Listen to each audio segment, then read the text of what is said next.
Assalamualaikum warahmatullahi wabarakatuh. Nama saya Azmi Alisya Ramadan dari Teknik Informatika A dengan NIM 120705021.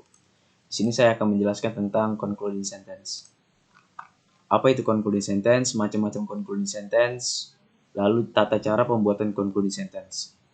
Oke. Langkah awalnya. Jadi apa itu concluding sentence? Paragraph. Pengertian dari concluding sentence yaitu kalimat di akhir paragraf yang berperan mempersatukan informasi yang telah disajikan untuk mengembangkan controlling idea di dalam topik sentence.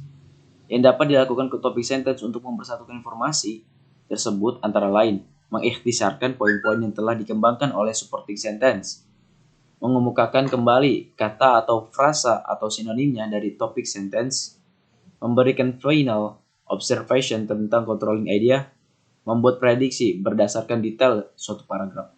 Jadi ada 4 ya yang dapat dilakukan concluding sentence untuk mempersatukan informasi. Nah, lalu selanjutnya dalam mempelajari struktur kalimat bahasa Inggris sebenarnya bukan merupakan hal yang sulit sebab materi cukup sama dengan kalimat-kalimat dalam bahasa Indonesia meskipun tidak semuanya, asalkan kamu mengerti dasar-dasarnya dengan baik dan mempelajari selanjutnya tidak akan terlalu susah. Kalau dipelajari sebelum-sebelumnya, kita sudah mempelajari tata bahasa atau grammar. Maka dalam mempelajari ini, kita akan mempelajari mengenai kalimat kesimpulan atau concluding sentence. Nah, sebuah paragraf biasanya mengandung 3 komponen, yaitu topic sentence, body sentence, dan concluding sentence. Topic sentence adalah kalimat utama yang biasanya memberikan batasan mengenai topik yang akan dibahas dalam sebuah cerita ataupun paragraf dan bisa diketemukan di awal paragraf.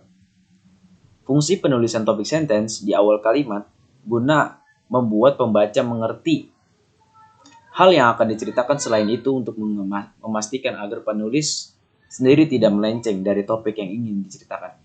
Selanjutnya ada body sentence. Nah, body sentence adalah isi dari paragraf tersebut. Di dalam body sentence, kita bisa menemukan penjelasan lebih lanjut dari topik cerita yang akan dibahas. Nah, oke, kita lanjut ke concluding sentence. Inti dari penjelasan presentasi saya. Concluding sentence atau kalimat kesimpulan yaitu serangkaian kata-kata atau kalimat yang berfungsi untuk menyimpulkan suatu paragraf atau suatu cerita. Dengan adanya kehadiran dari kalimat kesimpulan, maka pembaca akan lebih mudah untuk mengetahui inti atau rekapan dari sebuah paragraf ataupun cerita. Biasanya kalimat kesimpulan yang bisa kita temukan di paragraf ditemukan di akhir paragraf. Oke, jadi lanjut ada jenis-jenis concluding sentence. Di antaranya yaitu concluding sentence yang merumuskan inti dari suatu paragraf atau seluruh paragraf. Yang kedua, concluding sentence yang menyatakan harapan yang ke depannya. Yang ketiga, concluding sentence yang menekankan kembali ide utama dengan kata-kata berbeda namun memiliki arti yang sama. Nah, contohnya ada yang sering kita dengar itu ada all in all, in the word, or the words, in any event, in brief, in short, therefore, and thus. Nah, all in all memiliki artian kata pada umumnya.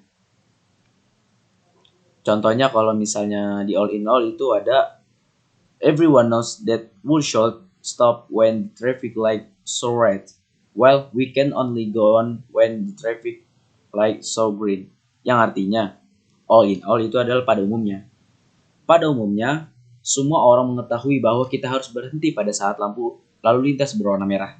Sedangkan kita hanya boleh jalan saat lampu lalu lintas berwarna hijau. Nah, selanjutnya yang kata kedua itu in other words. In other words memiliki artian kata dengan kata lain. Contoh, kalimat penutup dengan frasa in the words. In the word in Indonesian government is obliged to fix the bad things happen in order to gain confidence from the citizen. Dengan kata lain, yang artinya maksudnya, dengan kata lain, pemerintah Indonesia wajib membenahi hal-hal buruk yang terjadi demi mendapatkan kepercayaan dari para warga. Nah, kalimat yang terakhir ini bisa kita gunakan yaitu dengan kata lain dalam bahasa Inggrisnya itu in the other words. Nah, selanjutnya yang terakhir in any event. In any event memiliki arti kata bagaimanapun juga. Nah, contoh kalimatnya dalam bahasa Inggris, in any event, Raden Ajeng Kartini is a female hero who fought for the right to go to the school for women in her era. Bagaimanapun juga Raden Ajeng Kartini adalah seorang pahlawan wanita yang memperjuangkan hak bersekolah bagi wanita-wanita pada zamannya.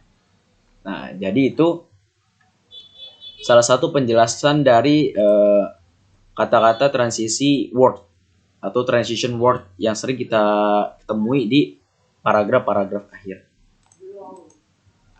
Oke, selanjutnya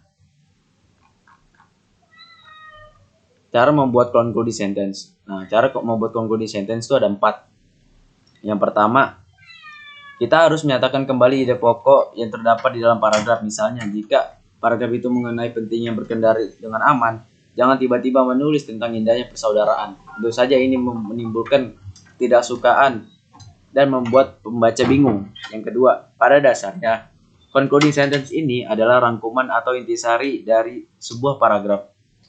Oleh karena itu, sangat penting sekali untuk membuat rangkuman berdasarkan poin-poin kunci yang ada di paragraf.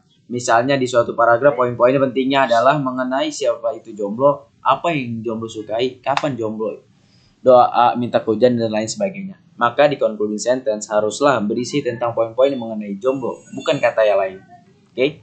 Lanjut, yang ketiga, poin yang ketiga. Ada kalanya maksudnya, concluding sentence adalah sebuah pernyataan mengenai kesimpulan berdasarkan informasi yang ada di dalam paragraf. Oleh karena itu, penarikan kesimpulan haruslah berdasarkan informasi yang terdapat di paragraf.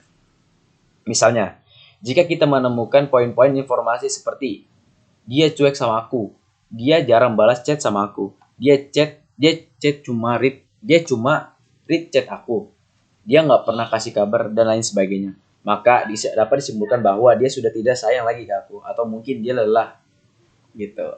Lalu yang keempat, ada kalanya concluding sentence itu memberikan suatu prediksi yang didasari oleh informasi detail yang ada di paragraf. Jadi concluding sentence tidak boleh berisi hal-hal yang di luar informasi yang telah ditulis sebelumnya. Nah, dari 4 poin di atas dapat ditarik benang merah atau dari kesimpulan bahwa hal yang terpenting dalam concluding sentence adalah adanya konsistensi serta relasi berdasarkan rentanan informasi-informasi yang telah diketahui sebelumnya. Gitu. Oke, sekian dari saya. Wassalamualaikum warahmatullahi wabarakatuh.